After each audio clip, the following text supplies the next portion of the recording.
Good evening, friends. Namaskar. Through Literary Lens. Welcome. You are again welcome to yet another episode of Through Literary Lens. Namaskar, Vinod ji. Namaskar. Hello. How are you, friends? Today we are here to speak on very important aspect of literature. Yeah, and that is poetry. Yeah. In literature, you find prose, poetry, and in prose novels and but poetry is one of the very important aspects. Very important. Usually, literature is divided into two major categories. It is Prose and poetry. Poetry. So, what is poetry? Why poetry is different from prose? Rather, how poetry is different from prose? These are some of the questions that very often come to the mind of readers and students of poetry as well.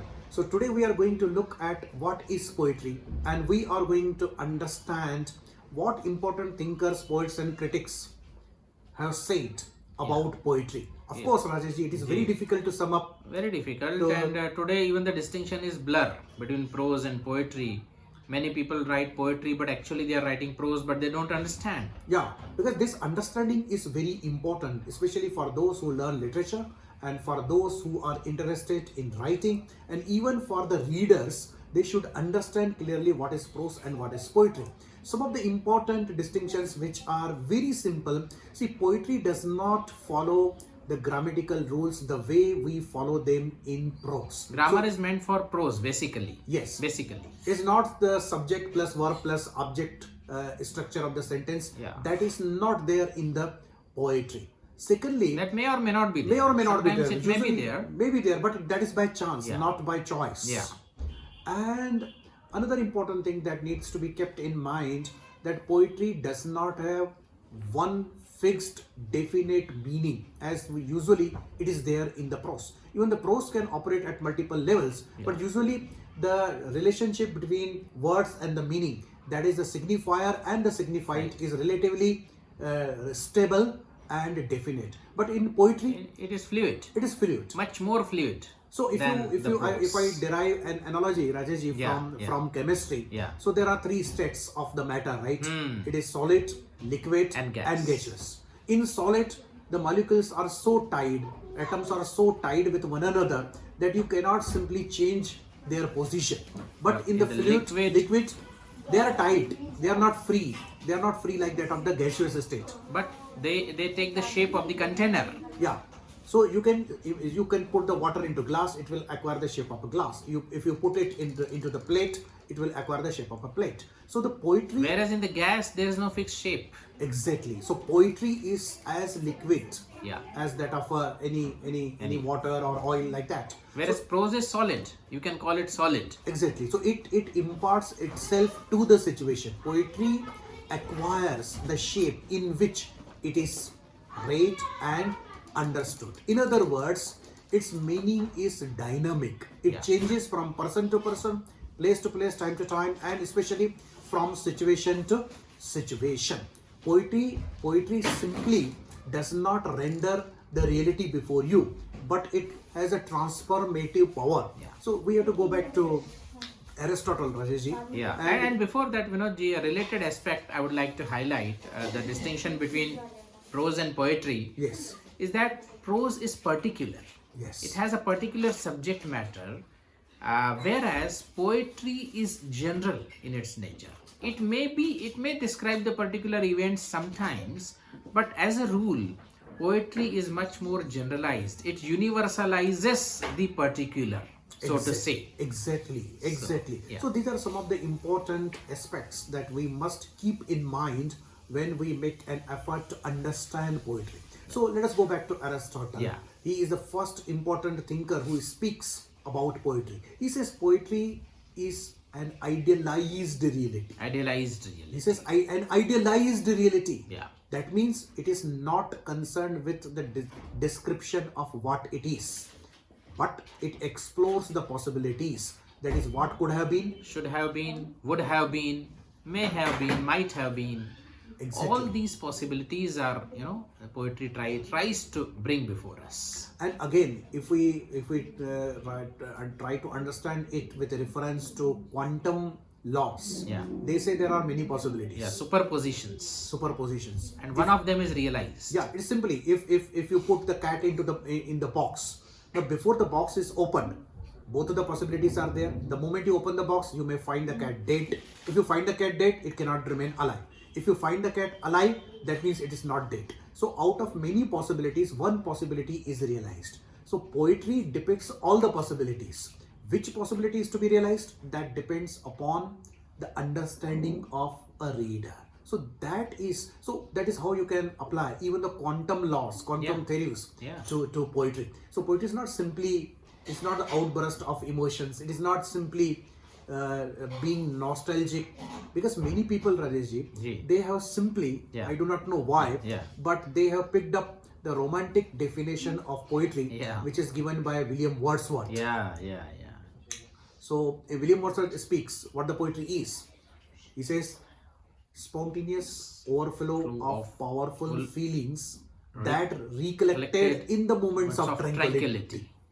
So he confines the poetry essentially to feelings, emotions. And many people take it for granted that poetry means emotions. Yes, without even those who have not read literature at all, but somehow they know that the poetry is depiction of emotion, outburst of emotion.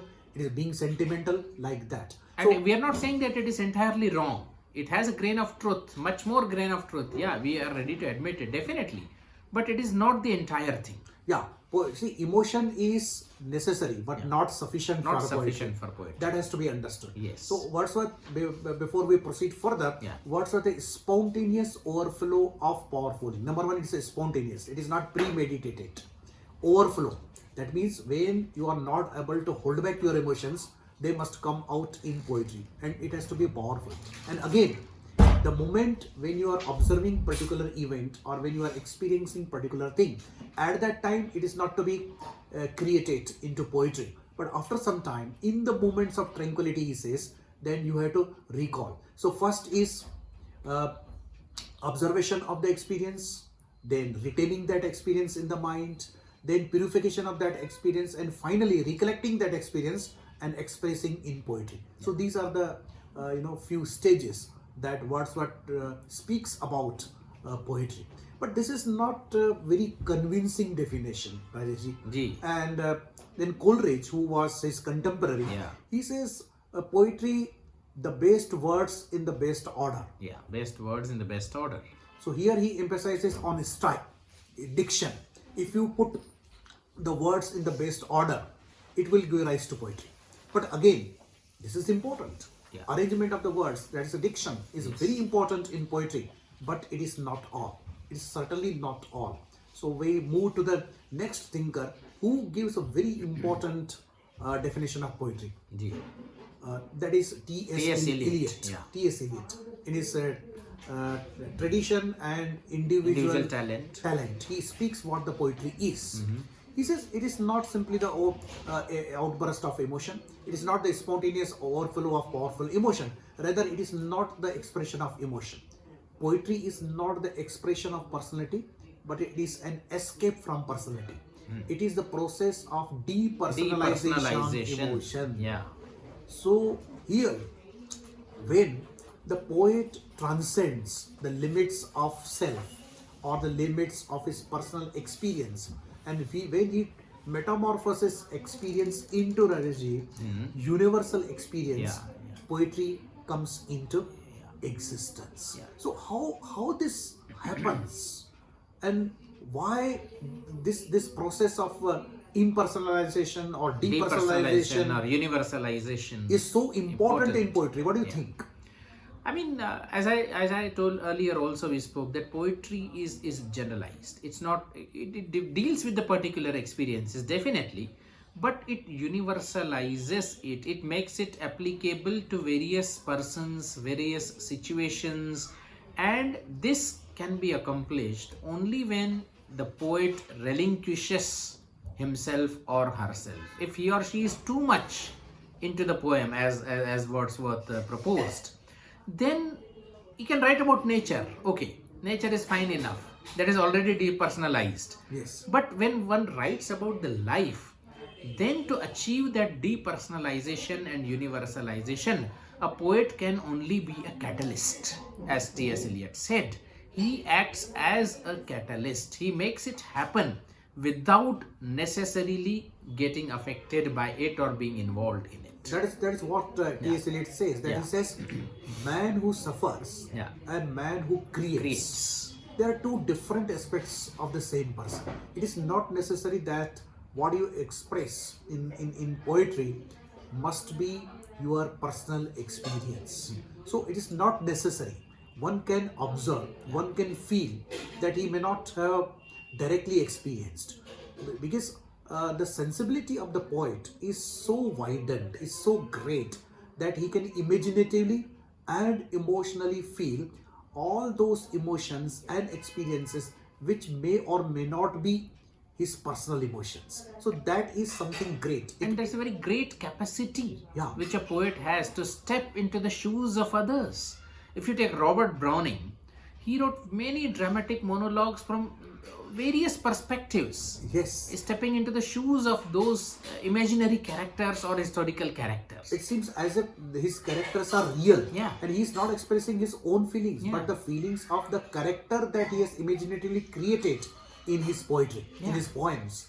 So this is very important. And then again, the another element which T.S. Eliot emphasized was about the unification of sensibility. Yes. This is a very important thing. A poet is not only the emotion, it is not only a thought, it is not only a feeling, but the combination of the two. When he wrote about John Donne, a famous metaphysical poet, Yes. he said, T.S. Eliot said that Donne experienced thought as a feeling, as an emotion. Yeah.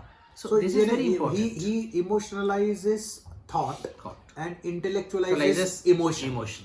So there has to be emotion.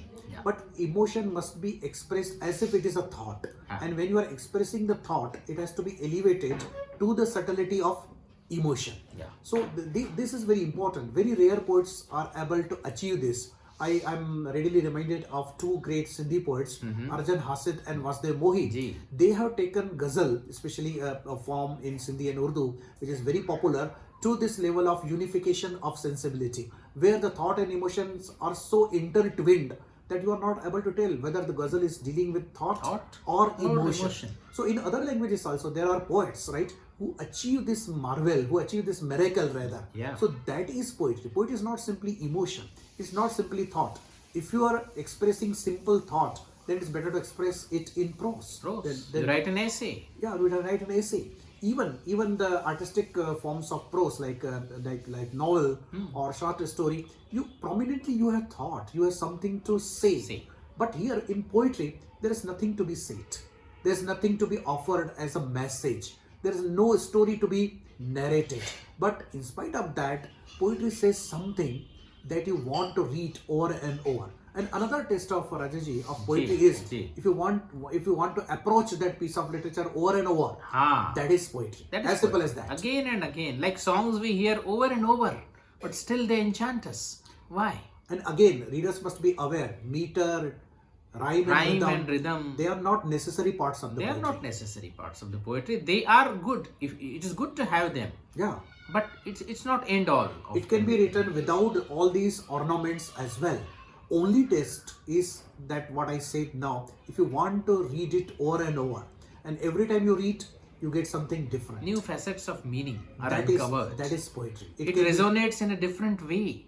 Exactly. How it resonated 5 years ago with you, it will resonate in a different way now. That is the true poetry. And Yeah. if I am to take an analogy, Vinodji, Yeah. when we discussed T.S. Eliot and depersonalization, universalization, and being poet being the catalyst, and poetry consisting of thought as well as emotion in a unified manner, I can say that poet is like a cook. He prepares a recipe. Many ingredients are there. Cook is like a catalyst. Cook prepares it, but the recipe is not just the ingredients separately. It is the sum of all those ingredients which has a different taste. Now, you already derived this analogy from cookery. Yeah. So I'll tell you that this the various elements when they are put together, together. ingredients when they are put together, Yeah. it is not a mixture. Yeah, but it's not it is a mixture. It's a compound. It's a compound. It's a compound. So as you know that in compound ingredients undergo chemical change. Yeah. And what you get is different. Although all the ingredients are there, Yeah. but their texture, their taste, their color undergoes a change, and you get compound, new product You get a altogether. new product. So it is same. Emotion is there, imagination is there, there. artistic excellence is there, Thought is there. and even some part of real life, Life.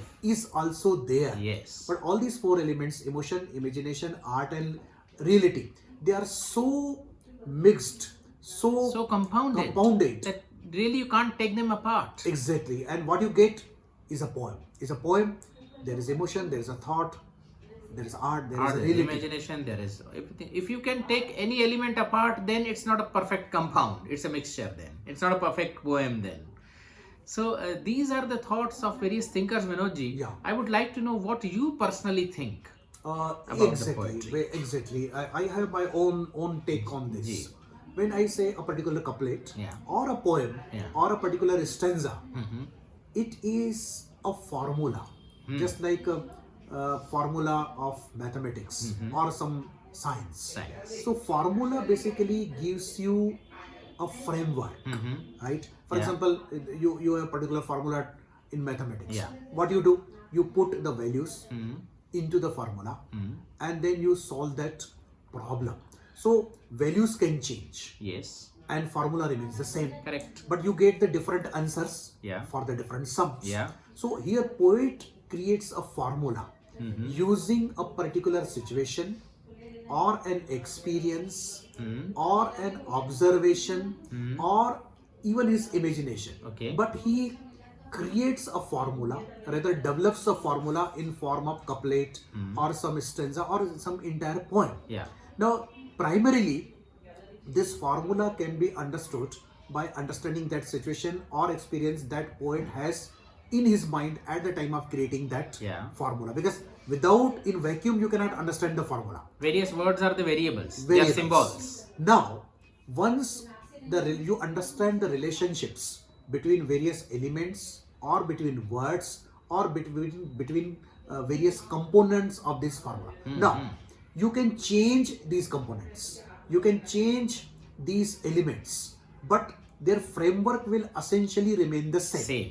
So what I say, that you can apply this formula to understand any other situation, any other experience, any other reality, Yeah. where the basic relationship dynamics of those components is same. Yeah. So it is a formula, socio-cultural formula, Yeah. psychological formula sometimes. Yeah. So it is a basically formula, and many You people- can put many experiences into that formula. Exactly. You can place many things instead of that variables. Of course, they are finite variables. They are not infinite variables. You cannot put anything into it. Definitely, finitude is there. That is why I say basic, the Yeah. relationship, dynamics of the relationship of components. That will remain the same. That will remain the same. That That will will remain the remain the same. So many people do not understand the poetry from this perspective. And if you understand the poetry from this perspective, you can easily understand why poetry is universal. Because when you take up any particular mathematical formula, it can be applied Yeah. to number of situations, Yeah, number of values.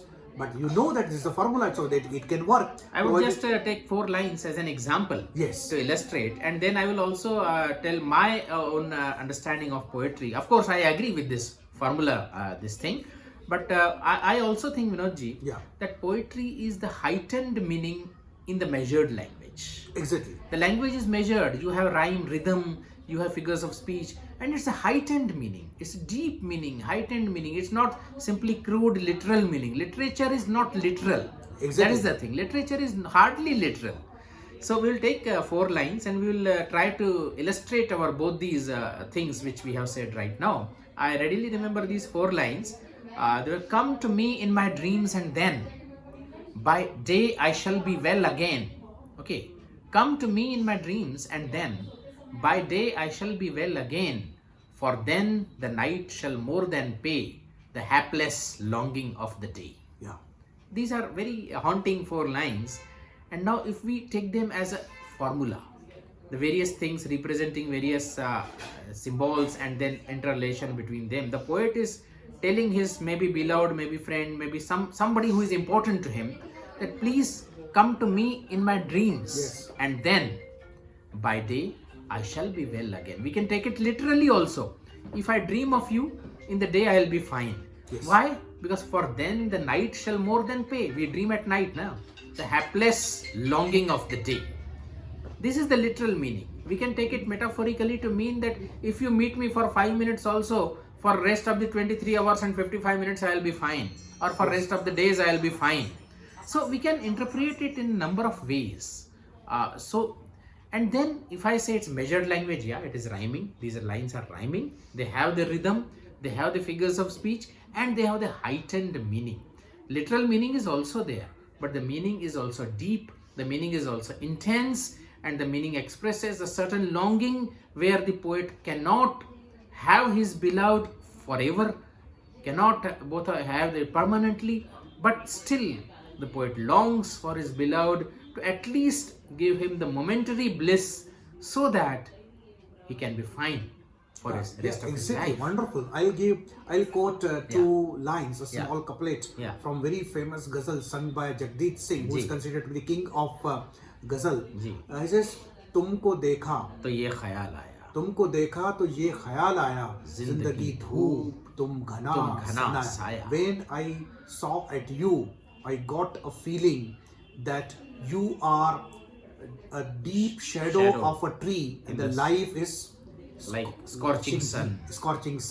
Now, who is like a deep shadow of tree? Perhaps beloved, friend, God. He's not saying anything. He's just giving a formula that you are as soothing as a deep shadow. But life is like a scorching heat. Now, why life is a scorching heat? For different people may have different agonies, different pains. And who is the factor of solace? Again, it can be a beloved. It can be our devotion to art. It can be God. It can be spirituality. It can be sports. Anything. So the formula here is the relationship between life and you is like that of between scorching sun and shadow. Now you can substitute you with anything that you like. Anything. And life stands not real, literal life that we live. It can be anything. Provided the relationship between life and you is of that you is solace and the life is a problem. So that if you carry on this relationship, you can go on substituting two basic components, you and life. So that is how any poetic lines, a stanza or a unit of poetry, rather I will say, unit of a poem, works as a formula where you can substitute the values and it becomes relevant. It always becomes relevant. And you can already see the heightened meaning in the measured language. Exactly. It has a meter, it has rhyme, rhythm, and the meaning is quite intense, quite deep. Yeah, those who understand Urdu and Hindi meter, it is a failatun, mufailun, failun. So you cannot even substitute a letter here and there. Exactly. No. It's a metered language, mathematical. You cannot say tum saya zindagi dhoop, ghana saya tum. Nahin. You cannot say like you can even not change the order of the words. Tumko dekha to khayal aaya ye. No, you cannot say like not at all. No. So poetry is really a serious art, and it is something. One Sindhi poet and singer, Nari Lachwani, he has said very wonderful thing. So he says poetry is perhaps the only way of understanding and enjoying life. So if this is so, readers, we make an appeal to you to approach poetry with heightened awareness and devote yourself to poetry to understand it. Take some time off from this busy schedule where we spend a lot of time on unproductive things. Enjoy poetry, understand life, enjoy life, understand poetry. So Rajesh ji, really today you have explained poetry and helped thousands and millions of students and lovers of poetry to understand what the poetry is. I am sure that they will be reading poetry because there is no greater joy in this world. Take it from us on the stamp paper than reading poetry, writing poetry, enjoying poetry. So viewers, you send your comments in the chat box that how you liked today's discussion. We will be back very soon with some another interesting discussion. Till that time, take care. Namaskar. Namaskar.